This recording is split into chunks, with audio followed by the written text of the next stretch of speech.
Hello, everybody. Welcome back to the feed. Oh my gosh. Well, we had an exciting time last night. We had a huge live. We were celebrating 2,700 in the Faces of Epilepsy community on Facebook, which is so amazing. Like, who would have thought? So awesome. So awesome. So we wanted to thank all of you for being a part of such an amazing community. We are growing probably by 100. It seems like every couple of days I'm making this post welcoming all of these caretakers and epileptics, and also just, shout out to everyone that keeps liking and subscribing and sharing the content, and then also telling your stories, because without you sharing your stories of resilience and just your own journey about what epilepsy looks like to you and how you've persevered, people can borrow your strength, they can borrow your confidence, and we want you to make sure that you remember that your vulnerability and your courage is a great act of love towards epileptics and caretakers, because without you, we would not be able to bring the advocacy, bring the awareness, and bring the education around epilepsy that we so desperately need in this community. So thank you so very much to all 2,700 of you. We are so blessed that you are part of this amazing community. I also want to give a shout out. We've got a couple of shout outs here, Mike, today.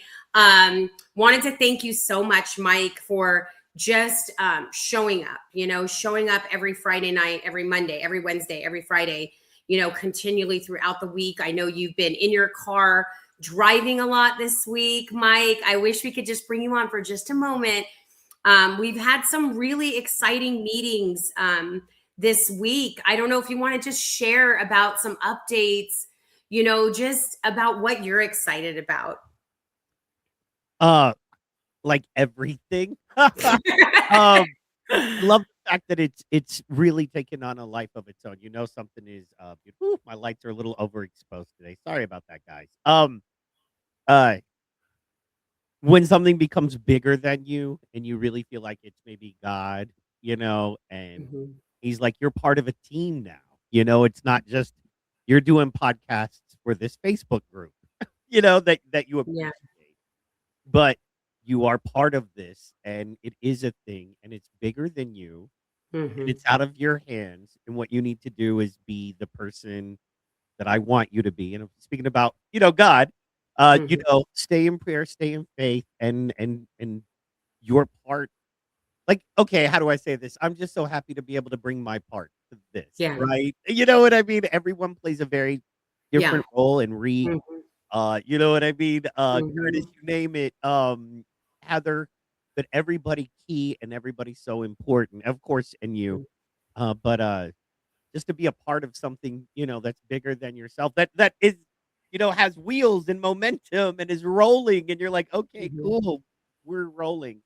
That is what I'm so excited about. And then, we, I think, are going to be bringing some good folks or good stuff to folks, right? As far as potential, therapies and things like that they can try. I'm looking forward to trying some of it and giving you guys my report. I think everyone knows, if nothing else, I have a reputation for being honest, right?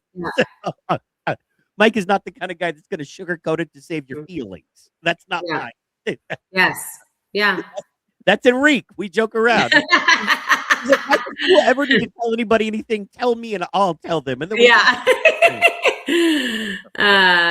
has like that little kit glove, that he does it with. Is beautiful. Very great. Dude, absolutely. But so thankful for you, thankful for being able to celebrate your birthday. Excited about what you have coming up, excited about what we have coming up. It's this is I think you'd agree, this is kind of our life now, or the biggest chunk of what we're doing, right? Sure. So and what a blessing. And let's just go, right? Like, whatever God has in store, whatever our folks need, I'm here and I'm excited. It's cool. Isn't it cool to wake up every day knowing, like, you've got a group of folks that need you because you need them? And I'm talking about me as an epileptic, caretakers, you name it. You need them, they need you, but you love Yeah. them, wanna be a part, versus like, "Oh, we Yeah. all need water. We're all in a Mhm. group of people called Yeah. humans that need water." But no, man, this is every day we get to wake up with a purpose, and I get to serve a group of people that love me. You should know better. And I love you and what you've done. Mhm. Like I said last night, and I keep saying it, but, even my buddy Rudy, me, and Reek, hopefully you, the guy we're about to bring on, Bryce, shout out. Mhm. There's something about this group that breaks you in a way because you find out there's a wall you've had to keep up that you don't have Mhm. to have anymore because everybody understands. You know, Lisa understands somebody who's like, I'm dealing with my husband or child, Mhm. and what is it doing and what that takes, you understand. So Enrique, Curtis, those kind of people, Harold, they know what it is to try to be a manly man and still have seizures, and they Mhm. completely Mhm. break you as a man. They understand, and I can talk to Yeah. them about that, right? And so, yeah, you asked.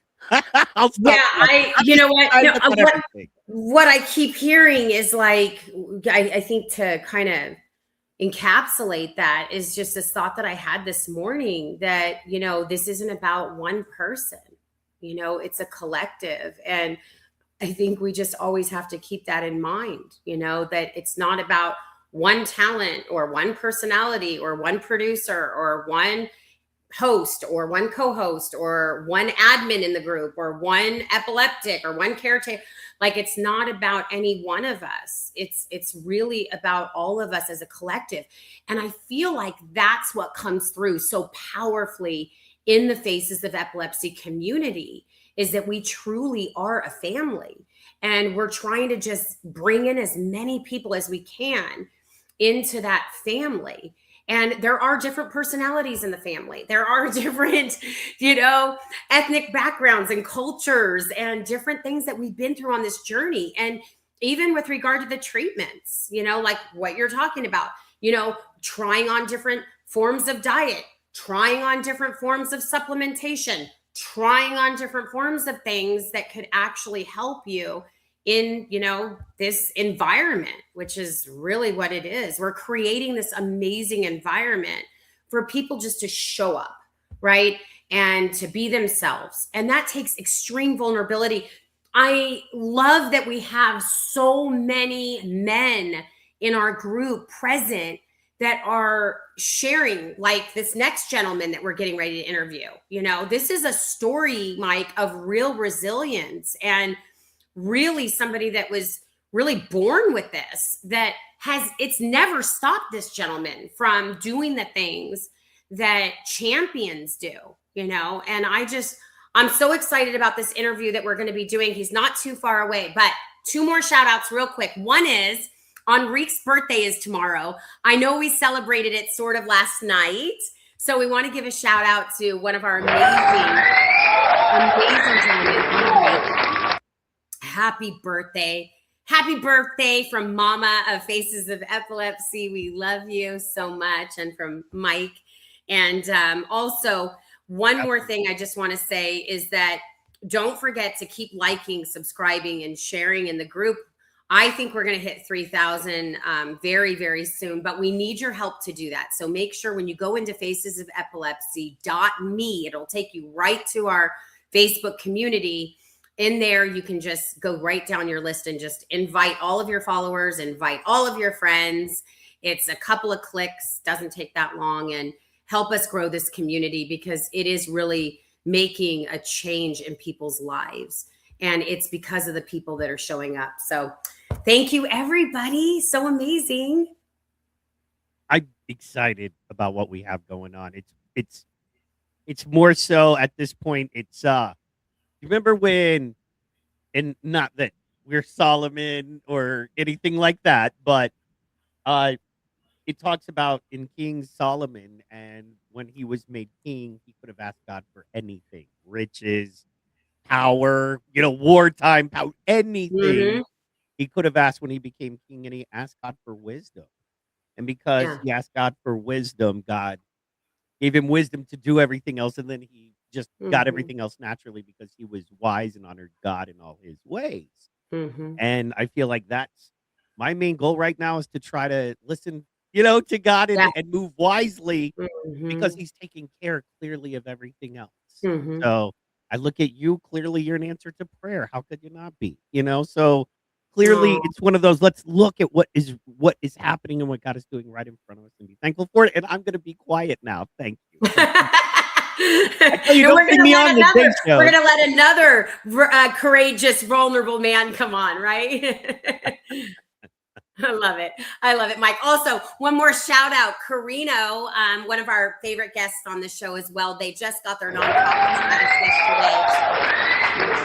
yesterday. So, Carino Sandoval, want to shout you out. Her son had passed away, Daniel, of SUD-EP, and she's been on the show. We've had her on, and she's a frequent in the group Faces of Epilepsy, and they got their nonprofit status yesterday. So, keep going, girl. They've got a 5K coming up.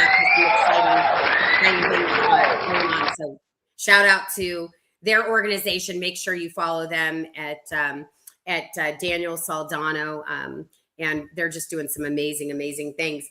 Okay, so our next guest, who I'm so excited to interview, is a true man of resilience. Okay, he was born with epilepsy, also born with a very rare form of epilepsy, but this has not shaped his life in any sense of the word of defeat. I can promise you that. He's transformed that all into fuel. He is a 3-time, I want to get this right. He is a 3rd-degree black belt, okay, graduating from the Gonzaga University. He's trained in stunt and acting. He's worked internationally in film projects across Southern California. And I just want to make sure everybody understands this is going to be a powerful episode. So make sure that that you tune in, grab your favorite beverage, and we are going to be joined right now by Bryce Salmon, and he is in San Diego, California, not too far away. And I'm so excited. Bryce, it's awesome to have you here. Oh, thank you so much for having me on. I am so excited to interview you today because I love that you have done so many things, but yet your journey of epilepsy has started very early on. You were born with epilepsy, whereas there's many people that were not born with epilepsy. They had a head injury and then maybe got diagnosed with epilepsy, or they got diagnosed with it later in life. We've had teens diagnosed. We've had people in their 40s, 50s on this show that have been diagnosed later in life. How was that for you getting diagnosed at such a young age with, it sounds like, such a rare form of epilepsy? Yeah, so I've had hydrocephalus all my life and epilepsy as a result of that. And getting diagnosed with it at a young age, it definitely was very hard at first. And there are times where I've questioned, like, what am I doing here? Like, what's my purpose?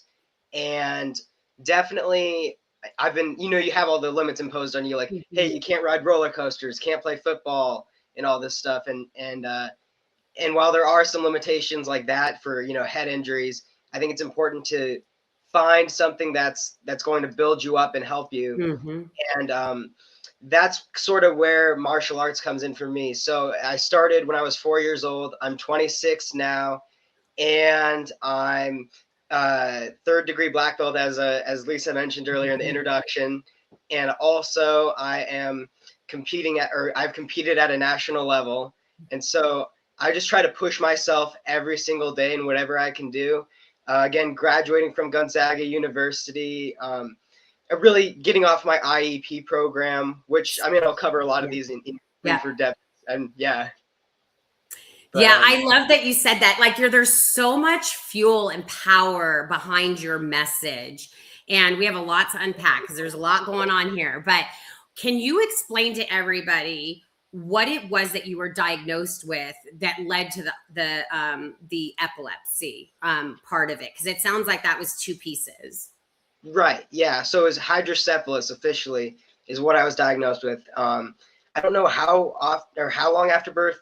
My parents probably know a little bit more on that, but I would assume it was pretty immediate after birth that I was diagnosed, as that's sort of what I've known or what I've grown to understand. For the audience that doesn't or isn't familiar with that, can you explain exactly what that is? Yes, exactly. So it's funny. I actually did a research paper on hydrocephalus at one point Mm, for one of my school assignments, and hydrocephalus means water on the brain. And mhm, basically, so what we have is cerebrospinal fluid, and it regulates. But when it doesn't regulate properly, actually, it's on this side right here. mhm, There's a shunt tubing. I don't know if you can see it right there, and mhm. it goes all the way down and into my stomach, and it helps regulate that cerebrospinal fluid because buildups of it can cause headaches, all sorts of traumas that Mm. can come as a buildup of this fluid in your brain. And is that something that you have in right now?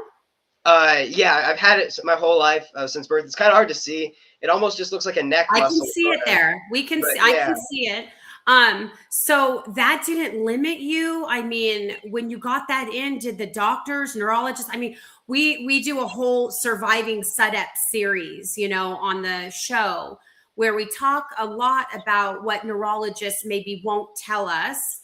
It just never comes up in conversation. Normally, they're not doing research papers and delivering research papers on these things. So I really want the audience to understand you have that in since birth, but yet you were able to go all the way and compete and have a third degree black belt in martial arts.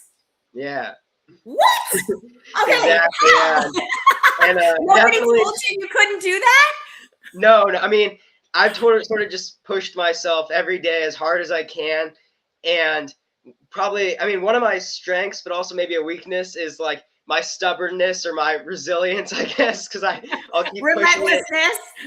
and recklessness, and I sort Yeah, of keep yeah, pushing the boundaries of what I could right, do, right. and I think that's really important. And of course, there have been times where I've been down and like had that hopeless moment, where I've talked about. I think in one of my Facebook posts, I talked about, oh, there are times where you'll feel hopeless, but what really I think is important is sort of attacking that like every day and going and building yourself higher into something even more. And so I think definitely that's sort of what what I'm sort of about it. And again, it's really just pushing past it and not letting my limits define me. And I think that's really the core message, or the key thing is really just making sure my limits don't define me. And because I mean, as a kid, it was really tough for me in that I always wanted to would there were times where I'd like pray that I did not would epilepsy would just go away, and like my hydrocephalus and my shunt, and then Mhm. at night I would think that, and then like it would all be done and over. And unfortunately, that didn't happen in my childhood, but I will say this is, I mean, I've done pretty well without the, the full cure, I guess, is what I sort of was, Mhm. what I was sort of, hoping for growing up was like sort of a full on cure. But I mean, my medication's been really stable for me the Mhm. past, let's see, 11 or so years almost now is the last time I had a seizure. So almost 11 years seizure free. Yeah. We love hearing that. Oh, Thank you. Yeah. congratulations. That's so beautiful. I love that. Do you drive? Yeah. Oh yeah, I drive. Okay. So that is so what was interesting is, so I was born on April 25th, 2000. And so I was about 15 around the time of my seizure, it was October 16th. And then in that spring of 2016, April 25th is when I was born. And I actually didn't get my license on my birthday, but only like shortly after. I like did a bunch of driver's ed courses and ended Mhm. up going out for it. And again, the reason why I was able to do that is because I was stable on my medication, and my Mhm. seizures hadn't had been really stable, and it hadn't happened in a long time. And so while like it might seem sort of reckless in a sense from the Mhm. Mhm. doctor's perspective, again, Mhm. I think it's sort of a case by case basis. Mhm.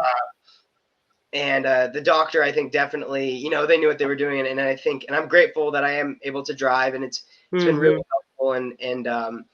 And yeah, but I've taken all sorts of transport, but definitely being able to drive has been really helpful.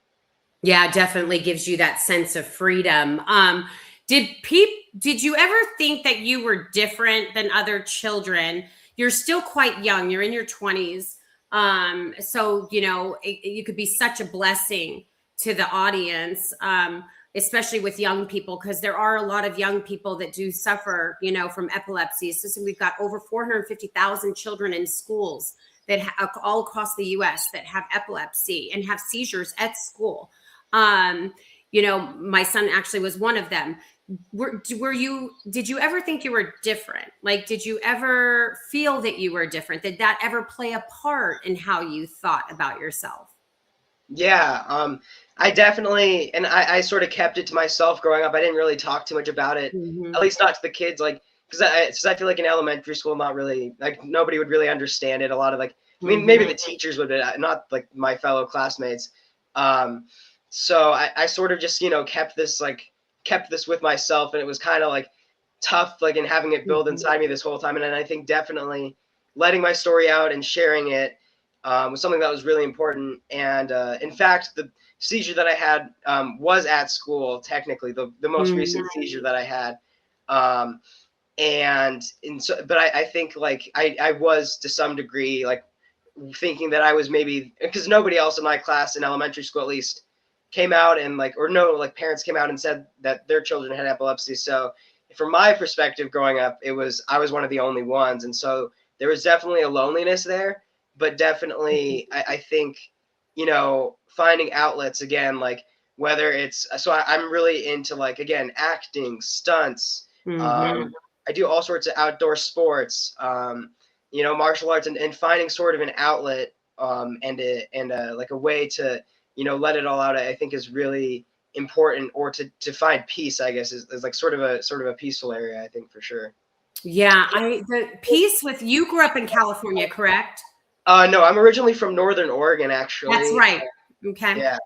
Yeah. And from a small town called Hood River. And then I moved down. Actually, then I went up to college in Spokane, Washington, at Gonzaga University. And from there, I traveled abroad and lived abroad for a little bit before moving back down here to San Diego with some family, just because I had some family in the area. And plus, I wanted to progress my acting and stunts career a little bit. And so I kind of wanted to get into the Southern California scene and definitely break in that way. And I've managed to have some good projects through that. And yeah. It's so amazing to me the way you articulate your journey, because you act as though this is no big deal to you. Like, you are not a victim in any stretch of the imagination with regard to your epilepsy. What do you attribute that to? Obviously it's some sort of mindset, but what shifted in you? Definitely. It all sort of shifted. I will say, growing up, I definitely did feel, again, that loneliness and hopelessness. But then that seizure that I had at school when I was in high school in October 16th, or on October 16th, 2015, definitely that night, like, everything changed, because I looked at sort of the trajectory of what I had done. And I've always been very hard on myself, but, and of course I was really young. So I hadn't been like, oh, I didn't, like, make, like, my favorite college, like, whatever. But it really, like, I sort of, like, sat myself down in a way, and, like, kind of looked at my future and decided, like, this is the decision. Like, am I going to push myself hard and reach all these heights that I never thought possible? Or, like, am I going to let this condition define me, and that's going to be it for the rest of my life? And so then definitely I realized that that wasn't going to be the case for me, and that I wasn't going to, live in fear, or just be like, or sort of, like, make all of my decisions based on my pre-existing condition, which I think, is important for certain situations to keep it in mind. But I definitely didn't want, to be denied access to a lot of things. And so I pushed myself, a lot. And I think that's really what the key, like, mindset shift was. I think if I could break it down to one specific day, it would have been October 16th, 2015, when I had that seizure while running around a track with friends in high school. And then also, and I sort of doubled down even on the speed of, like, that I've gone through these accomplishments, and, like, the amount that I've wanted to do. In 2016, and the reason why I kind of started jump starting it in 2016 too, is because that was my most recent shunt failure, and sort of, seeing how fragile, like, life is, and then realizing like, Mhm. oh, like this was a life-threatening surgery. And so then, but I thought to myself, there's no way I'm going to let myself die from this without going to college or, you know, getting, Mhm. becoming like an amazing black belt martial artist. Like, I'm not going to let that happen. And so I knew I did whatever, like all I could in my power to basically push past those days of being in the hospital, and being like right on the corner of my deathbed, basically, and then pushing myself back up and building myself back up to something bigger, because that was sort of a rock bottom moment for me, for sure. Yeah. Did you think, like, I guess, how did your diet play a part in that at all? I'm just curious. Like, did you take care of yourself as far as your overall health? Was there anything that you did even in your diet? Because you were mentioning that you're this athlete, right? And you were on Yeah. the track, you have this seizure, obviously, you're this champion, almost like, a third degree black belt. Like, that's a really big deal. That takes a lot of discipline. So I'm just Yeah. wondering, do you eat healthy? Do you take supplements? How much does that play a part into your mindset and, how you're living your life today? Yeah, definitely. I'm basically like I can eat pretty much anything. So I mean, I try not to do that, but I try to eat healthier. But I could go out and eat cookies and candy and stuff for sure too. Just because I don't have any allergies in that sense. But I definitely, again, try to drink a lot of water for sure. I think it's Mhm. really important to stay hydrated, especially out in the heat, with, Mhm. epilepsy as a condition. And so Mhm. definitely drinking a lot of water, making sure my electrolyte levels are staying up too. So, Mhm. while they do have some sugar in them, like sports drinks like Gatorade or Powerade, for example, are Mhm. really helpful for that. And I did have what was called a diastat for a while, and then along with that diastat kit, there was like a couple like electrolyte pouches of things like that. And what But basically, I think yes, it is beneficial to eat healthy. Mhm. Mhm. Um, but I've had my times where I've totally done like what they call, like, I think it's on YouTube, like mukbangs, where you eat like all sorts of different candy and Oh cookies. my God, I'm in that phase right now and I need to Yeah, stop and yeah, get back to eating yeah, close to nature. yeah. But I try to, like, So, yeah, try to get a bunch of time outdoors and try to drink a yeah. lot of water, and yeah. So for those that are newly diagnosed, that are around your age or Yeah. a young person, what would you want to say to them today if they're newly diagnosed about their mindset and how important that is?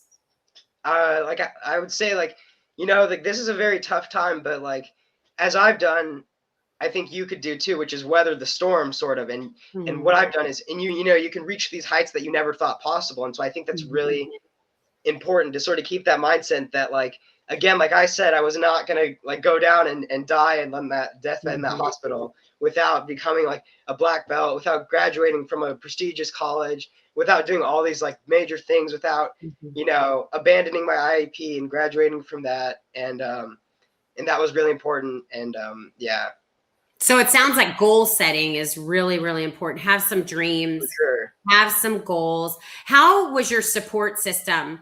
Family very supportive, friends very supportive. How important do you think support system was to you? Yeah. So I would say I got pretty lucky in that I had a good family growing up, and I love them very much, and they helped me Mhm. out like very much, and I think I had a good home life situation that was pretty balanced. You know, typical like nuclear family type of thing growing up for me, and it definitely, and I think that sort of classic family like was really in having that strong family bond was really important to my success and my growth. And I think um, if I hadn't had that, I would definitely be in a much different place, or it would be a little more difficult for me. So I definitely do attribute some of my success to my strong support system that I did have growing up. Okay, I'm really going to get juicy with these questions now. So, because you're in your 20s, how does, we've talked about it a lot on the show, dating with epilepsy. Do you date with epilepsy, and do you look for a certain type, or, with regard to, have you met other women that have epilepsy? Do you feel like there's a relatability there? How does that, because you're in your 20s. I'm sorry, I got to ask, I'm sure there's there's ladies out there that want to know, believe me. For sure. Thank you. Yeah. So for me, I've never had a problem dating, and a lot of times I don't really tell them that much. I mean, again, I sort of keep it as a private, personal thing. And if I thought like, I mean, now it's of course out there. I'm sure like everybody will know that. Like, if they look into Yeah, it, there might be some single ladies watching. That's why I'm asking. yeah. So I really, I mean, like, yeah, I could tell them, but a lot of times I don't, and it's never stopped me. And I've had a lot of, lovely girlfriends in the past, and I really appreciate them. And I definitely, and so dating has never been too much of an issue for me. I've always had a lot of girls interested in me, for sure. I don't mean to keep my own horn, but yeah, yeah. I love it. Now, Yeah. but do any of them, sometimes we'll hear, well, people have broken up with people because they had seizures. They just couldn't deal with it.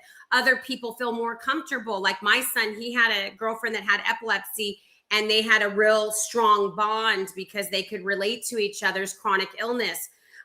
Did you ever have to experience anything like that?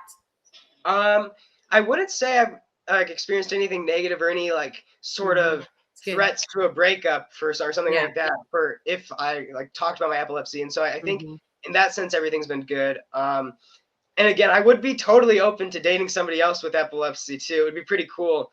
And I definitely, but again, yeah, it hasn't been like ever a problem in my relationships to too much of an extent.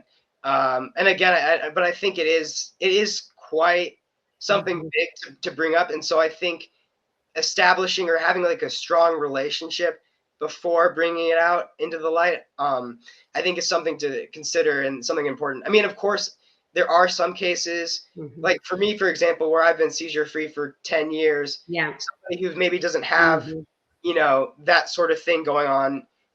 If they do happen to have a seizure in front of their significant other or whoever it is that they're dating, then the cat will sort of come out of the bag like that.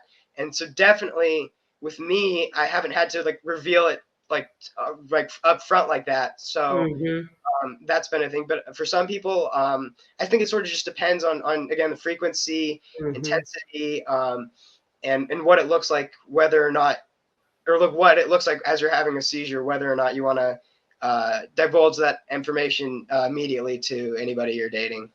Yeah. Well, I'm sure Mike, my producer, is going, wow, Lisa's just really getting into it today.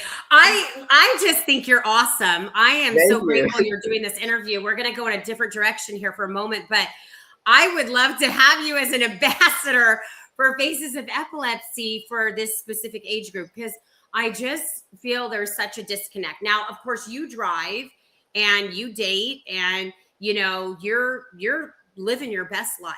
You're doing some amazing things. And I just think that so many young people could really be encouraged by your journey and your story and the way that you articulate the journey, so that other people, again, they can see themselves in you and say, hey, you know what? If he's doing it, then there might be a chance I can do it too. And that's very, very powerful. How much did mental health play a part in this? Because, mental health is such a big piece around the epilepsy community. Many people have depression, they have anxiety, they're often misdiagnosed. Most epileptics, they suffer from suicide, 3 times greater chance than the general population, which oftentimes gets overlooked. We have Dr. Rhonda Gordon that comes on here and shares with us from time to time. And I'm just wondering, you're mentally so fit and so strong. How much did mental health play a part in that journey? Did you go to therapy ever? Did you, I know it's kind of a taboo subject. We don't talk about it too much in the epilepsy community, but I think we should today. What are your thoughts around that? Yeah. So, I went to therapy a little bit when I was younger, but definitely there were times, I will say for sure, where I've sort of kept it to myself and haven't been so open about it. But I have experienced, moments of depression and anxiety throughout life. And I think definitely, though, that moment, basically on my deathbed, if the surgery didn't work out for me for my shunt surgery, because the previous ones I had were around birth, I'd sort of like showed me that like I'm here for a reason. I got to keep fighting. I got to keep pushing forward. And again, I mean, of course, I survived definitely with the doctor's help. But again, like sort of having that undying will of definitely realizing like there's so much that I haven't done yet that I've been planning to do that I need to get done, and I need to be like unstoppable on the quest to doing that, such as getting promoted up into the martial arts world, and then also my favorite college and all this stuff, and yeah. You are absolutely fearless. Did you feel fearless going into the surgeries and different things? Did you have any fear around that or intrepidation going into these surgeries? Definitely, I will say as a kid, I definitely was a little more, had more fear to it and was more nervous about it. But I will say now, and it is kind of bad, I have sort of, and not really now, I'm sort of balanced about it, and I accept that it's my past and that it's shaped who I am as a person. But there were definitely, definitely blows to my character, blows to the morale and stuff like that, having to go through this. And so I think, um, again, growing up, while it was tough, I definitely had certain, key moments in my life that sort of reshaped my perspective, and sort of when I was spiraling out from having moments like that, it sort of helped recenter me and focus me on my journey and all the things I hope to accomplish and have accomplished. And yeah. What do you want to do, or what do you want to see happen in the epilepsy community? I mean, I met you through a community. I saw your story and I was like, Bryce, you should really be interviewed on Faces of Epilepsy so that we can get your story out. If you could have like a viral moment, what would you want that to be? Like, is there other stuff that you want to do, around epilepsy and the community of epilepsy? For sure, yeah.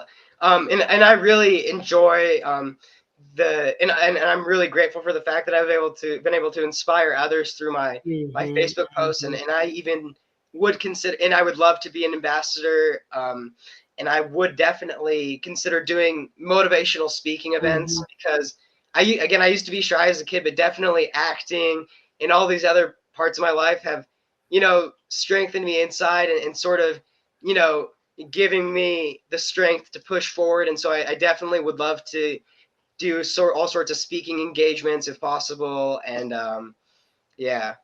So where can people get in touch with you? What's the best way for people to connect with you?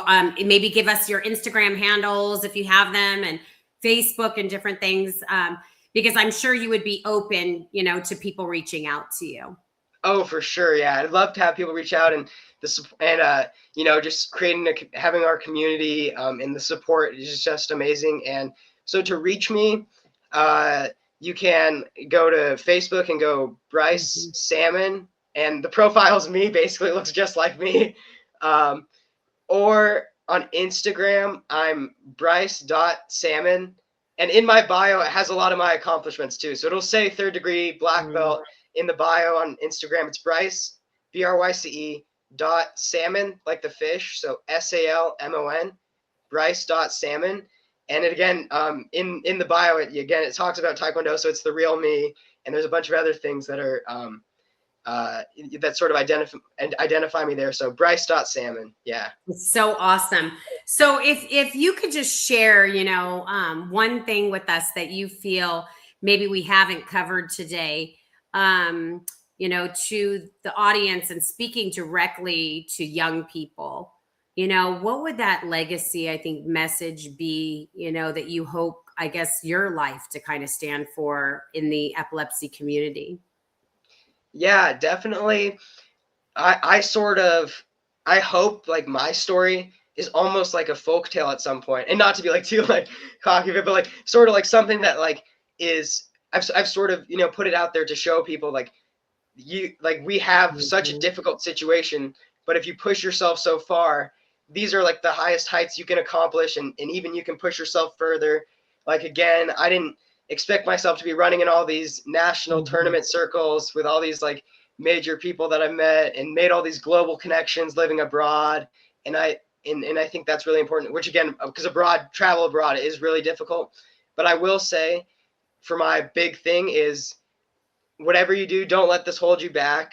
And I especially, again, learned that during my surgeries, that I just have to keep pushing forward, and like you'll have like amazing rewards for pushing forward, as you've seen through my story. And yeah, it's just so amazing. I'm just, we're so blessed to have you on today. Just love to have you back. I would love if we could have you on our Friday night lives too, you know, when we have the community come together, when we're streaming, if you can ever jump on a Friday night, we'd love to have you on that as well. And just have you more involved. I think you're amazing. And I'm sure Mike, our producer that's in the background, you know, if it wasn't for Mike, Bryce, I mean, really none of this would go on. I just really just wanted to start Faces of Epilepsy as a community, just to create safe space.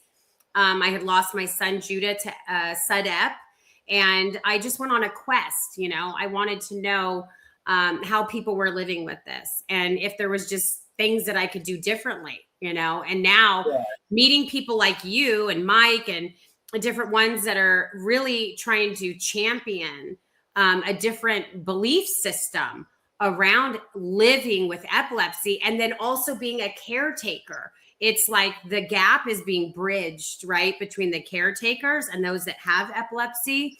And so what would you say to caretakers? You know, you said you have an amazing support system. Maybe you could just speak to caretakers for just a moment, you know, because they are such a vital part of Faces of Epilepsy as well. Yeah. So I will say, again, the support system. So, you know, being there for your kids, or being there for your brother, sister, you know, father, mother, whoever it is in your family, cousin, just being there and being present with them, and sort of showing them what it is to thrive, and pushing them forward.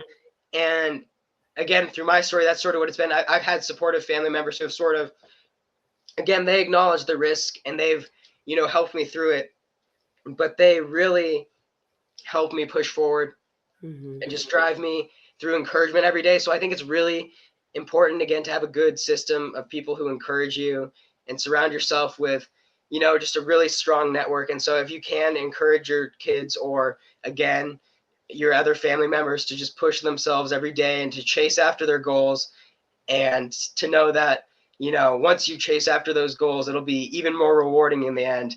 Like, for example, the best day of my life, and there's never been anything better than this, I will say, was the day that I earned my black belt and became a black belt, because earning it and becoming it was more than just getting it. And my master, and he was great, and he still is great.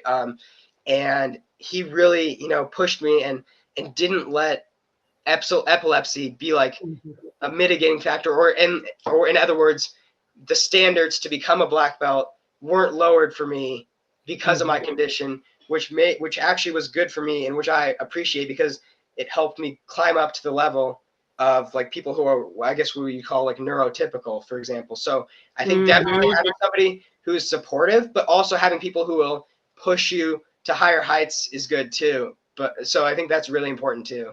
Oh, it's so important. I mean, you have to have people that don't let you settle, and that can motivate you, because sometimes it's hard to, you know, motivate yourself. And so it's always good when you have great people around you that can, you know, not look at epilepsy like a stigma or some kind of, you know, illness or disease that you can't live a full life with. Because you've just showed us today, Bryce, that you can. And we've loved having you here, friends. You've been amazing. Thank you so much for being on the feed today.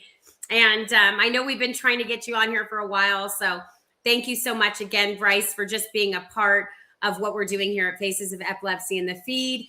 And we love you, everybody. And we hope you have a great, great day. For sure. Thank you so much. And thanks for having me on. And Bryce.salmon on Instagram. But thank you for having me on. Yes, we're going to follow you. Go follow him. Go follow